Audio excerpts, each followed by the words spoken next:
सुप्रभात। ओम। भाइयों और बहनों, आज के योग प्राणायाम की श्रृंखला में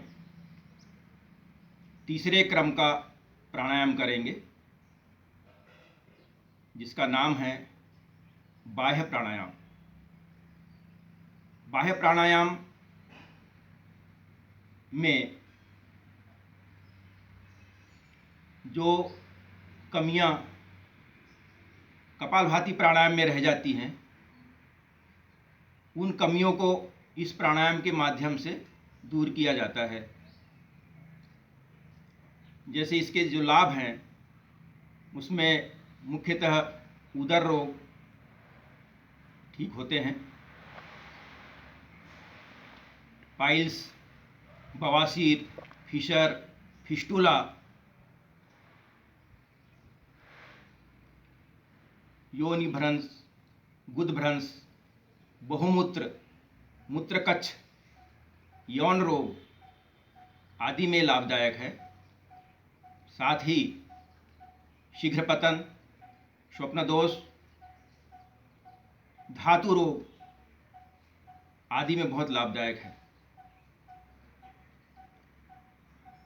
इसके द्वारा कुंडलिनी जागरण की क्रिया प्रारंभ हो जाती है।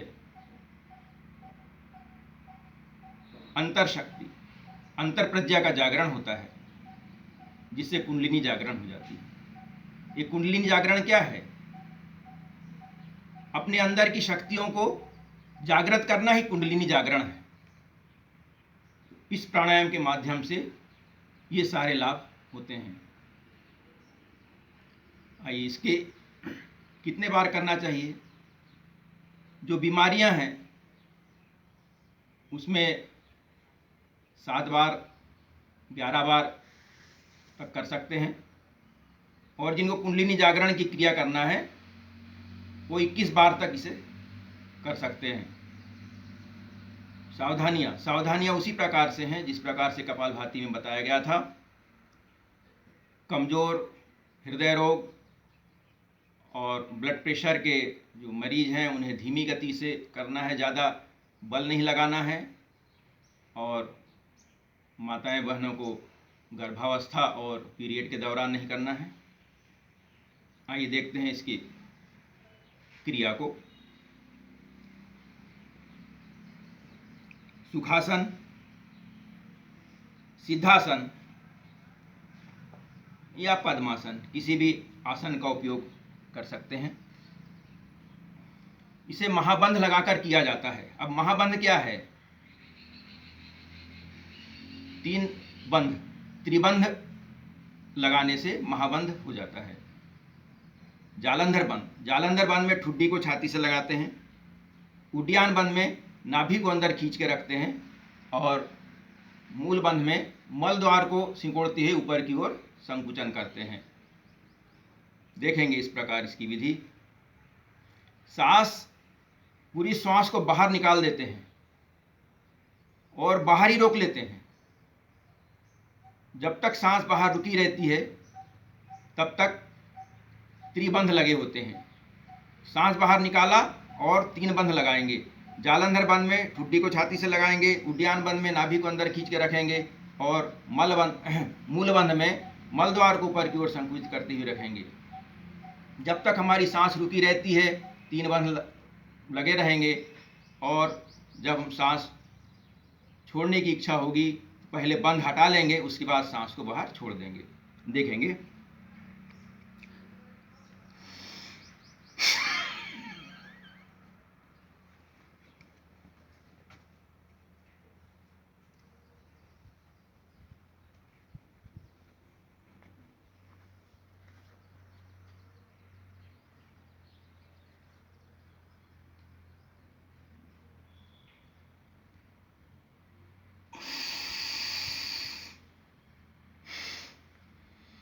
इस प्रकार से 7 बार से लेकर 15 बार तक सामान्य व्यक्ति सामान्य बीमारियों में, और कुंडलिनी जागरण करना तो 21 बार इसे कर सकते हैं। देखेंगे, पुनः दोहराते हैं।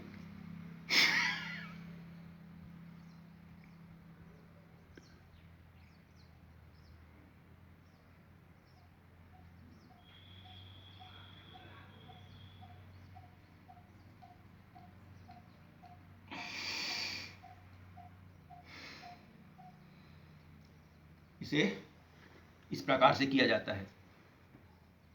इसकी एक सहायक क्रिया भी है जिसे अग्निसार क्रिया कहते हैं। अग्निसार क्रिया में 3 बंध नहीं लगाने पड़ते, सिर्फ सांस को बाहर निकालकर बाहर रोक लेते हैं और फिर पेट को अंदर बाहर हिलाते हैं। देखेंगे, सांस बाहर,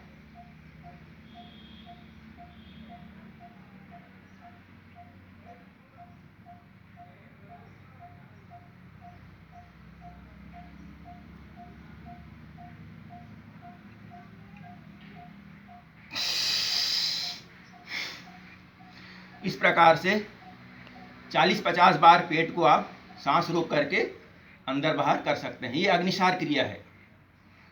इससे पेट की चर्बी कम होती है, पेट का वजन कम होता है और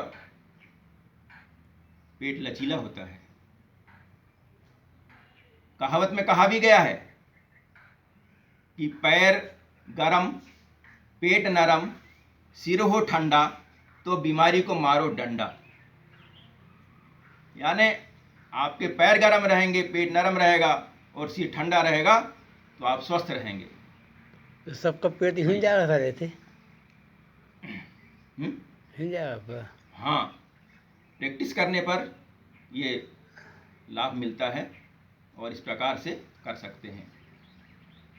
आइए इन्हीं योग वचनों के साथ आज का करते हैं समापन।